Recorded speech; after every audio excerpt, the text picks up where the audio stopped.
ऐसा देखने को मिलता है कि घर में छोटी सी कोई बात होती है या पत्नी जानबूझ के कोई ऐसी बात करती है कि छोटी सी बात को वो लड़ाई झगड़े में तब्दील कर दे और वो बहाना बना के अपने घर वालों को छोड़ के यानी पति व ससुराल वालों को छोड़ के वो अपने मायके चली जाए। और ऐसा करती भी हैं कि वो छोटी बात पे लड़ाई झगड़ा शुरू कर देती हैं और वो अपने मायके जाकर के बैठ जाती हैं। वहां जाने के बाद वो क्या करती है कि अपने हस्बैंड यानी पति और पति के घर वालों के ऊपर झूठा केस कर देती है दहेज का, यानी कि आईपीसी की जो धारा होती है 498A, उसके तहत अपने पति व ससुराल वालों के ऊपर 498A का केस कर देती है। और अगली केस में ज़्यादातर जो होता है, जो लिखवाया जाता है वो यही लिखवाया जाता है और ज़्यादातर पत्नियां यही लिखवाती भी हैं कि मुझसे दहेज की डिमांड की गई मेरे घर वाले, और मैं जब दहेज की डिमांड नहीं पूरी कर पाई तो मेरे पति व ससुराल वालों ने मुझे मारा, मुझे मानसिक व शारीरिक रूप से प्रताड़ित किया।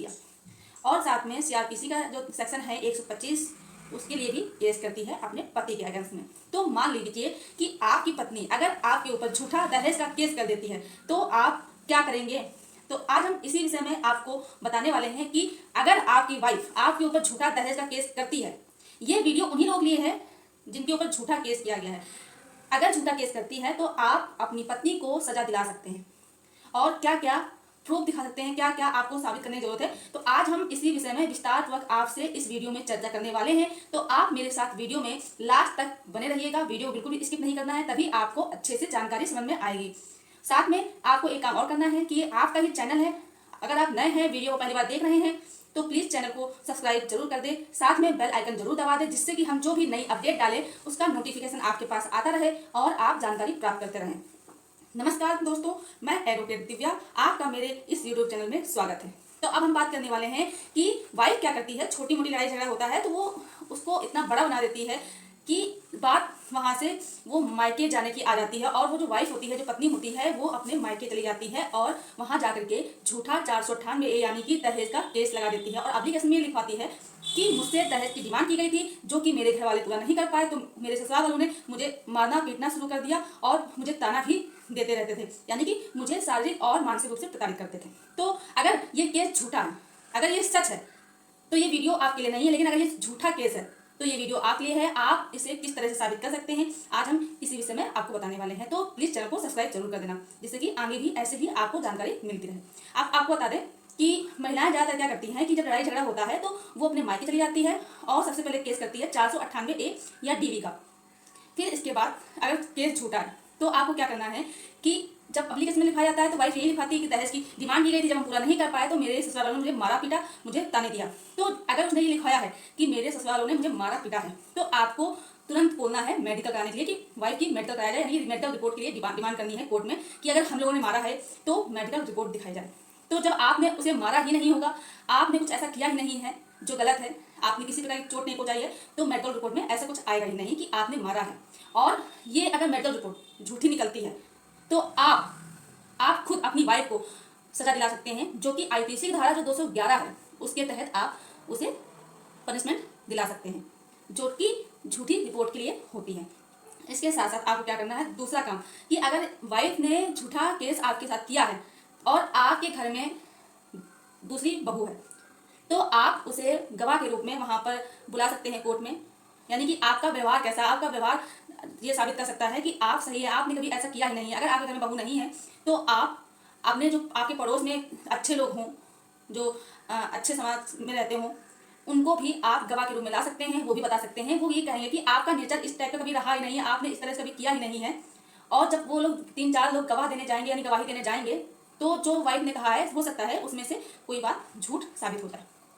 तीसरा आप काम ये कर सकते हैं, जो कि ये होता है कि जब वाइफ को झूठा केस करना रहता है या वाइफ कोई आपसे काम कराना चाहती है तो वो अक्सर आपको ये धमकी देती हुई कि अगर तुमने ऐसा नहीं किया तो हम दहेज का केस लगा देंगे या हम आत्महत्या कर लेंगे और नोटिस तुम्हारे नाम डाल देंगे कि तुम्हारी वजह से ही हमने आत्महत्या की है क्योंकि तुमने मुझे इस तरह से परेशान किया है। तो आपको जब भी आपकी वाइफ धमकी दे रही हो तो आप उसकी ऑडियो या वीडियो रिकॉर्डिंग जरूर कर लें, जिससे कि जब आप रिकॉर्ड कर लेंगे तो अगर वो वाइफ आपको धमकी देती है, धमकी देने के बाद वो अगर सच में झूठी FIR कर देती है आपके घर, तो आप मौके में आप रिकॉर्डिंग दिखा सकते हैं, यानी मौका आने में आप रिकॉर्डिंग भी दिखा सकते हैं और आप बच सकते हैं। अगर इसके साथ साथ ये अगर साबित हो जाता है कि रिकॉर्डिंग सही है, आप सही हैं, तो आप अपनी वाइफ को धमकी देने के लिए सजा भी दिला सकते हैं, जो कि IPC धारा 383 और 384 के अंतर्गत आता है। इसके साथ साथ कई बार ऐसा होता है कि एप्लीकेशन में क्या किया जाता है कि पति का तो नाम लिखाया जाता है, सास ससुर का भी नाम लिखाया जाता है, लेकिन साथ में जो पति की बहन होती है, नंद नंदोई, उनका भी नाम डाल दिया जाता है, उनके भाई का भी नाम डाल दिया जाता है, जो कि वहाँ नहीं रहते हैं, यानी कि एक घर में नहीं रह रहे होते हैं, वो लोग अलग अलग कहीं रह रहे होते हैं। लेकिन फिर भी जो पत्नियां होती है, जो झूठा केस करती हैं, वो अपने पति, सास ससुर के साथ में और भी जो उनके घर के लोग हैं, सदस्य हैं, उनका भी नाम जोड़ देती है।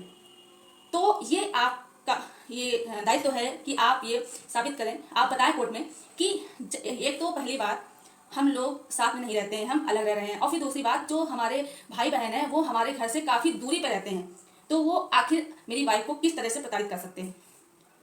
अगर आप साबित कर लेते हैं, आपका प्रूफ रहता है, वैलिड एविडेंस रहता है, तो आप बच सकते हैं झूठे केस से। इसके साथ में क्या होता है कि अगर कोई व्यक्ति है, चाहे वाइफ है, अगर वो झूठा केस करने जाती है या कोई झूठी सूचना देती है और आप ये साबित कर देते हैं, आपके पास ये वैलिड प्रूफ रहता है, ये साबित हो जाता है कि वाइफ ने जो सूचना दी है वो गलत है,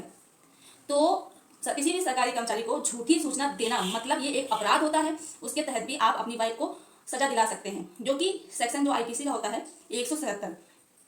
जो कि झूठी सूचना किसी कर्मचारी यानी सरकारी कर्मचारी को देने पे सजा मिलती है इसके अंतर्गत। और इसके साथ साथ आपके ऊपर अगर कोई एफआईआर हो गई है झूठी 498 यानी दहेज की अगर एफआईआर पत्नी ने कर दी है, तो आपको इसमें बिल्कुल भयभीत नहीं होना है, क्योंकि पुलिस इसमें आपको डायरेक्ट गिरफ्तार कभी भी नहीं कर सकती है। और इसमें से सारी चीज़ें, अगर जितनी चीज़ें हमने आपको बताई है साबित करने के लिए, इसमें से अगर आप एक भी साबित कर देते हैं तो आप बच सकते हैं केस से। और इसमें से अगर कोई भी चीज़ सही निकलती है तो आपको क्या करना है, आपको जाना है, अगर आपके पास वैलिड एविडेंस है, यानी कि आपके पास अगर साक्ष्य है साबित करने के लिए कि आप सही हैं, आपकी वाइफ झूठ बोल रही है, यानी उसने झूठा केस किया है, तो आप जो सीआरपीसी की धारा होती है 482 के तहत आप जा सकते हैं हाई कोर्ट, वहां पर एफआईआर क्वेश्चन के लिए एप्लीकेशन दे सकते हैं। वहां पर आपके पास जो भी साक्ष्य हैं कोर्ट में दिखाइए, उन्हें सारी बात बताइए। कोर्ट आपके सारे एविडेंस देखने के बाद, सारी चीज़ें समझने के बाद उन्हें लगता है कि आप सही हैं, आपने इस तरह से एविडेंस दिया है और आप सच में सही हैं, तो आपकी जो एफआईआर है उसे डायरेक्ट क्वेश्चन भी कर दिया जाएगा। कि ये जो 482 धारा है ये हाई कोर्ट को पावर देती है कि अगर उन्हें ये लगता है कि एफआईआर झूठी है और जो भी एविडेंस दिए गए हैं उससे अगर साबित होता है कि आपके ऊपर एफआईआर गलत तरीके से की गई, यानी कि आपके ऊपर एफआईआर आपके अगेंस्ट गलत दायर की गई है, तो आपकी एफआईआर क्वेश्चन कर दी जाएगी। तो आपको अगर आपके अगेंस्ट कभी भी 498A का केस किया गया है तो आपको अगर थाने बुलाया जाता है तो आप आराम से जाइए, बिल्कुल भी घबराने की जरूरत नहीं है। वहां पर जाकर के आप अपनी पूरी बात रखिए, पूरी बात बताइए, क्योंकि अगर आपके मन में ऐसा कुछ है कि आपको पुलिस अरेस्ट कर लेगी, आपके घर वालों को अरेस्ट कर लेगी क्योंकि आपके अगेंस्ट 498A का केस हो गया है, तो आपको बिल्कुल भी घबराने की जरूरत नहीं है, क्योंकि आपको पुलिस गिरफ्तार नहीं कर सकती है, क्योंकि ये अपराध जो है ये 3 साल तक का है। और किसी भी व्यक्ति को जो कि अपराध 7 साल से कम का है उसको डायरेक्ट पुलिस गिरफ्तार नहीं कर सकती है।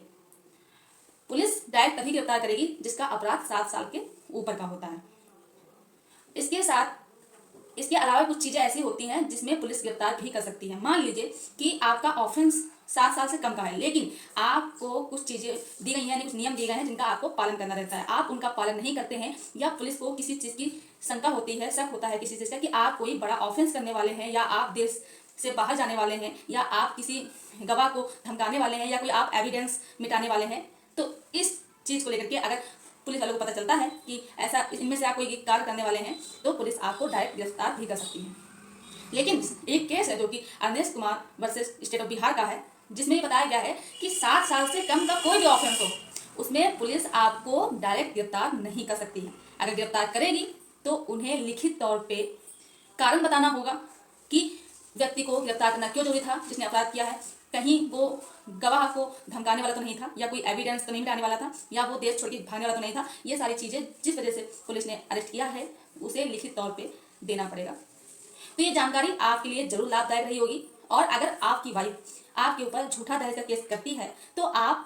वो आपको सजा दिलाने के लिए, आपको परेशान करने के लिए, आपसे पैसा ऐंठने के लिए करती है ऐसा, लेकिन आप अगर उसे झूठा साबित कर देते हैं, यानी कि वो झूठा केस उसने किया है और ये आप साबित कर देते हैं कि वो सच में झूठी है, आपके पास अगर वैलिड एविडेंस है, तो आप जो बातें हमने आपको बताई हैं, जितने चीज़ें बताई हैं, आप इसके अंतर्गत न्याय प्राप्त कर सकते हैं। और वाइफ झूठी है, अगर सच में केस झूठा है, तो आप अपनी वाइफ को इस तरह से सजा भी दिला सकते हैं। जानकारी अगर पसंद आई तो वीडियो को लाइक जरूर कर दें, ज़्यादा से ज़्यादा लोगों को शेयर कीजिए और चैनल को सब्सक्राइब जरूर कर दें। धन्यवाद।